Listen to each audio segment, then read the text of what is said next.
Bago nga tayo magsimula ay make sure nyo lang na nakasubscribe na kayo sa ating channel at i-click nyo na din ang notification bell para updated ka sa mga susunod pa nating video. Sa chapter 295 ay pinakita na si Noel ay inatake si Banaka, ngunit nahawakan lamang ito ng kanyang kamay, samantalang si Gadja ay pinigilan naman ang pag-ataking gagawin ng kanilang reyna.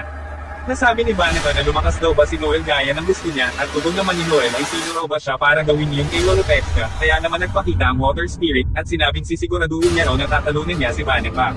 Nagulat si Mimosa kung bakit kasama ni Noel ang Water Spirit dahil naglilingkod ito sa reyna ng Earth Kingdom. Dito ay pinaliwanag ng Earth Spirit na bago magawa ni Noel ang ultimate magic ay may kailangan daw siyang kapangyarihan, at ang tinutukoy niya nga rito ay ang Water Spirit na si Undyne. Nagulat si Noel dahil biglang lumabas ang Water Spirit, at pinaliwanag nito na pansamantalang nawala ang kontrata niya sa reyna ng Earth Kingdom dahil humigop ng Curse Magic ni Banaka ang kanyang kapangyarihan, at upang maibalik ito ay kailangan niyang lumipat sa ibang tarapat dapat sa Salamangkero, at ito nga ay si Noel. Sinabi ng Water Spirit na ayaw niya raw sanang piliin si Noel, at mas gusto pa rin niya ang reyna ng Earth Kingdom. Tugon ni Noel ay ayaw niya rin kay Undyne, at bago pa magkaisa ng uno ay pinigilan na ito ng Earth Spirit. Sinabi ng Earth Spirit na tanging Arcane Stage level lang ang pwedeng tumalo kay Banaka, ngunit may isa pang paraan na tanging ang nagtataglay lang ng Spirit ang makakagawa nito, at ito nga ang Sage Stage. Tugon ni Noel ay kung ganoon raw ay bakit hindi nila pinili sila Captain Tribonian at Yuno o kaya si Lolopetska mismo dahil nagtataglay naman sila ng mga espiritu. Sinabi ng Water Spirit na kahit noon pa man ay nagtataglay na ang reyna ng malakas na mahika, ay dahil sa sobrang bait nito ay hindi nito matutunan ng kahit anong pang-ataking mahika. Kaya naman ang Water Spirit ay hinihiling sa reyna ang tungkol sa Sage Stage, at kahit na nga ba inatake na sila ng mga demonyo, ay hinihiling pa rin niya ito dahil gusto niya mapanatiling mabait si Lolopetska. Sumiyak ang Water Spirit dahil sa desisyon niya raw na iyon ay namumutuloy ng kalaban ng reyna.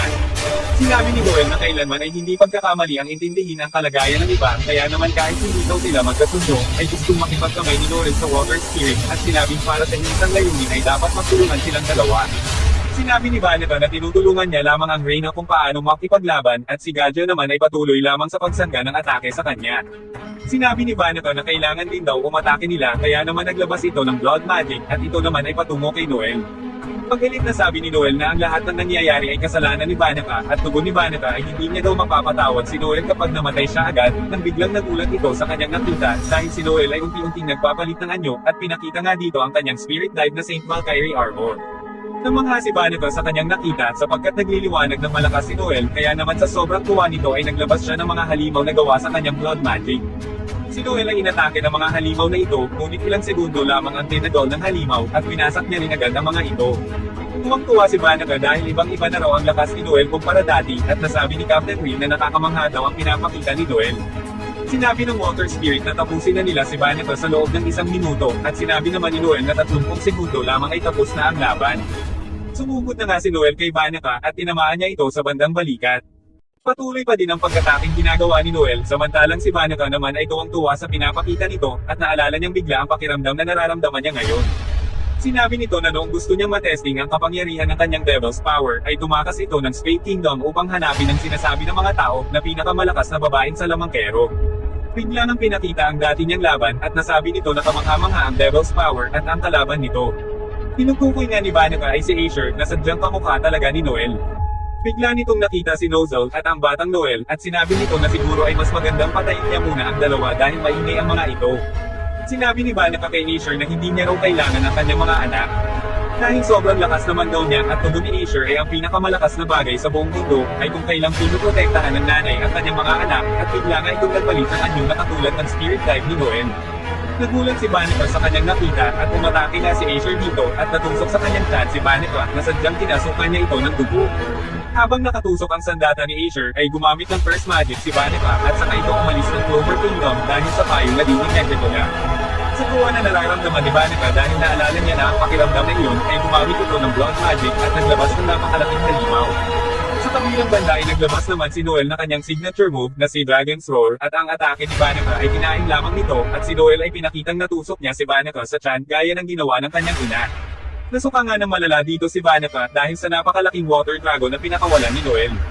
Nasabi ni Banaka na kahanga-hanga daw talaga si Noel, at nagpapawala ito ng malawakang pag-atake, samantalang si Noel ay patuloy sa pagdiwas sa mga ito, at si Banaka naman ay tinatanggap lang ang pag-ataking ginagawa ni Noel.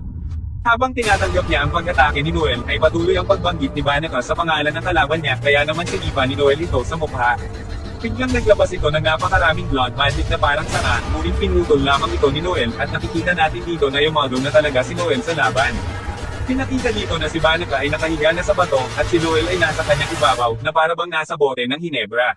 Sinabi ni Noel na talo na siya at makikita nga natin na lamog na ang katawan ni Banaka at nasabi nito na napakasarap daw ng pakiramdam na yun at ito na raw ba ang tinatawag na pagkakaibigan.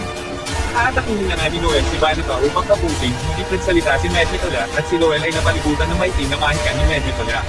Sinabi ni Medjetola na nag-ipon-tipon na ang mga sangkap upang magpakita siya at ang tinutukoy niya nga ay ang 3 babae na may malalakas na mahika. Nagulat si Captain Charlotte dahil hindi daw siya pwedeng magkamali sapagkat ang nasa harap nila ngayon ay si Medjetola. Sinabi pa ni Medjetola ay kapag namatay si Banaka at Lolopechka ay ang pagpapakita niya ay makukumpleto na din sa wakas. Si Gadya ay sobrang nag-aalala sa kanyang nakikita kaya naman tumugod ito, ngunit inatake lamang siya ni Lolopechka na kakaiba na ang anyo. Sinabi ni Medjetola na kapag namatay silang sama-sama ay hindi naman sila malulungkot kaya naman bago niya raw gawin yun ay paglalabanin muna niya sila ng isang beses pa. Tinanong ni Noel si Medjetola kung paano siya nakalabas at tugon naman ito ay ang pagbukas ng gate ay isang paraan lamang at ang tunay niya raw hangarin ay makalabas sa pamamagitan ng mahusang kailangan ng sakripisyo at nahirapan daw siya rito. Pinaliwanag nito na nung namatay ang nanay ni Noel ay yun ang unang hakbang sa plano niya at ngayon daw ay dahil malapit na mamatay si Banaka kaya nakapagkikita siya ngayon at kung tuluyang mamamatay si Banaka at Lolopechka ay magiging kumpleto na ang kanyang paglabas. Biglang gumamit ng Devil Water Magic si Lolopechka na kinokontrol ni Medjetola at makikitang sobrang laki nito at dito nga ay nagalit ng gusto si Noel kaya naman naglabas ito ng malaki ring Water Dragon. Umatake na nga si Noel, ngunit gumamit ng Curse Magic si Medjetola at tinuyo niya lamang ang mahika ni Noel kaya naman naglaho ito na parang bambula. Sinabi ni Captain Charlotte na hindi niya hahayaan si Medjetola at tugon naman ng Devil ay si Captain Charlotte daw ang unang kumontra sa kanyang Curse Magic kaya hinangaan niya ito. Sinabi ni Captain Will na kailangan niyang protektahan si Captain Charlotte at nasabi nito na na-inspire daw siya sa kagandahan ni Noel kaya naman naglabas ito ng picture magic na napakalaking simbahan. Umataking muli si Medjetola ng kanyang Curse Magic at sila Captain Will ay lubhang nasugatan dahil gumagos lamang ang pagkatake niyon sa kanyang simbahan. Sa kabilang banda ay umatake na rin ang Reyna kay Gadya kaya naman gumamit ito ng True Magic upang sanggahin ang pagkatake sa kanya. Habang papalapit siya sa Reyna ay nasabi nito sa kanyang isip na siya ang magiging pinakamalakas na umaatake sa Heart Kingdom dahil narinig pala niya ang usapan ng Water Spirit at ng Reyna noon.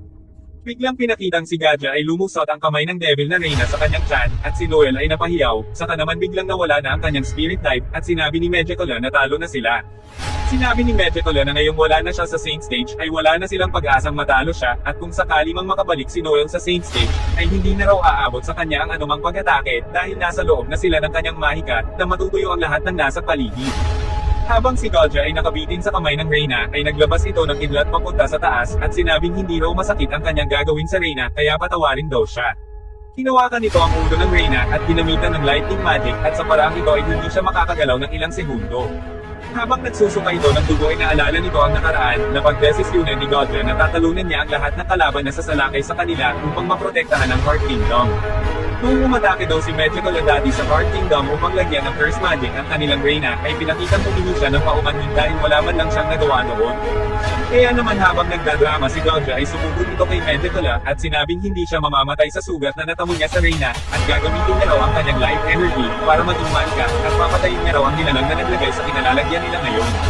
Kaya naman si Gadya ay pumwesto na sa pag-atake at gumamit ito ng napakalaking ultimate magic at nasabi ni Medjetola na ang kanyang spell ay hindi kayang tuluyang matuyo ang atake ni Gadya. Napakalayo ng inabot ng pag-ataking pinakawala ni Gadya at sinabi ni Noel na kahit isang tira lang ang magawa niya basta may sapat na Saint Power at matamaan niya ang weak point ni Medjetola ay okay na raw iyon ngunit biglang nanlaki ang mata nito dahil nakita niyang parang nasunog o natuyo si Gadya sa ginawa niya na iyon. Hanggang dito na lamang mga Lodi, kita-kits sa next video.